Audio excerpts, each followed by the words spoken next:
सपने वो नहीं जो आप नींद में देखते हैं, सपने वो हैं जो आपको नींद ही नहीं आने देते।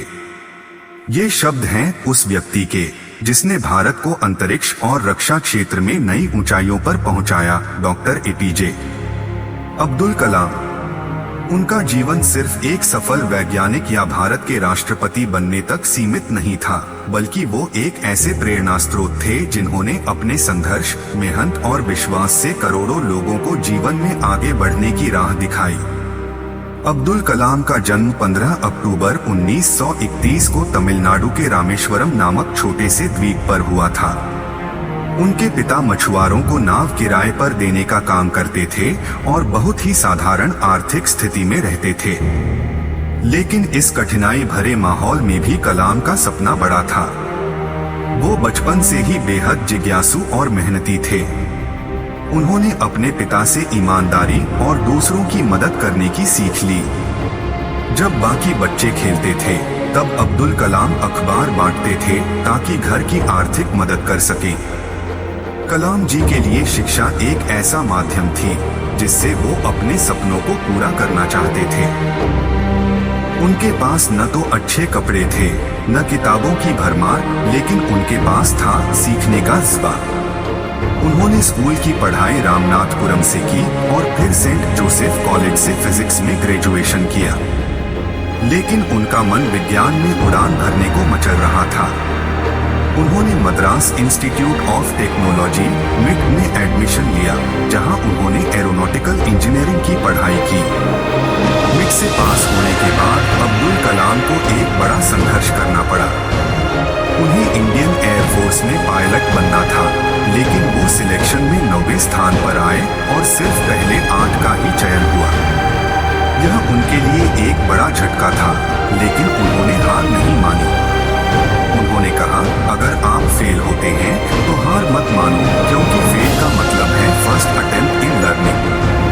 इसके बाद उन्होंने DRDO में एक वैज्ञानिक के रूप में काम करना शुरू किया। साल 1969 में Abdul Kalam ISRO Indian space research organisation से जुड़े और भारत के पहले सैटेलाइट लॉन्च व्हीकल SLV-3 के मिशन में लीड किया।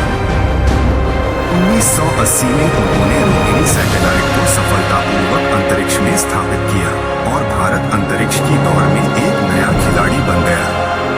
इसके बाद उन्होंने भारत के मिसाइल प्रोजेक्ट्स में महत्वपूर्ण योगदान दिया। अग्नि, पृथ्वी, त्रिशूल जैसी मिसाइलें उनकी ही देन हैं। इसलिए उन्हें मिसाइल मैन ऑफ इंडिया कहा गया। 2002 में अब्दुल कलाम भारत के 11वें राष्ट्रपति चुने गए। वो राजनीति से कोसों दूर थे, लेकिन उनका सम्मान और लोकप्रियता इतनी थी कि हर दल ने उनका समर्थन किया। उन्होंने राष्ट्रपति पद को सिर्फ एक संवैधानिक पद नहीं, बल्कि सेवा का माध्यम बना दिया। उन्होंने बच्चों, युवाओं और आम जनता से खुलकर संवाद किया। उन्हें पीपल्स प्रेसिडेंट कहा गया, क्योंकि वो हमेशा जनता से जुड़े रहे। कलाम जी ने विजन 2020 नाम का एक सपना दिखाया, एक ऐसा भारत जो आत्मनिर्भर, वैज्ञानिक रूप से मजबूत और हर नागरिक को समान अवसर देने वाला हो। उन्होंने युवाओं से कहा, dream dream dream. Dreams transform into thoughts and thoughts result in action. वो मानते थे कि अगर युवा ठान ले तो देश को बदलने से कोई नहीं रोक सकता। राष्ट्रपति बनने के बाद भी कलाम जी ने कभी आराम नहीं किया। उन्होंने देश भर में हजारों स्कूल कॉलेजों में जाकर युवाओं से बातचीत की, उन्हें प्रेरित किया और सपने देखने की ताकत दी।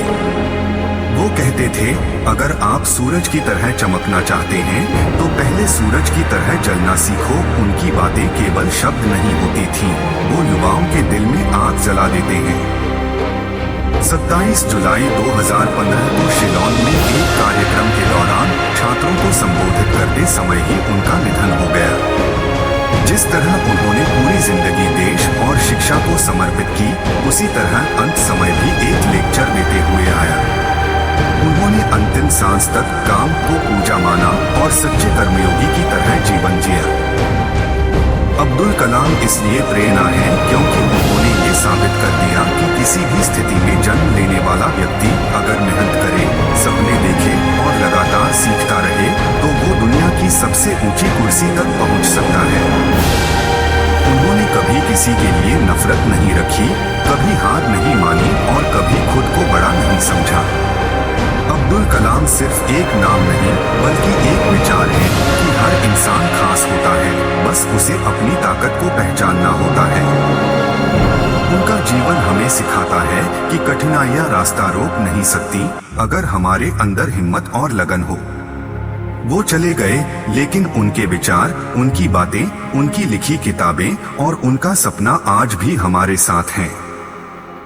आज अगर आप किसी चुनौती से गुजर रहे हैं तो एक बार कलाम जी के जीवन को याद करें, आपको जवाब भी मिलेगा और हौसला भी।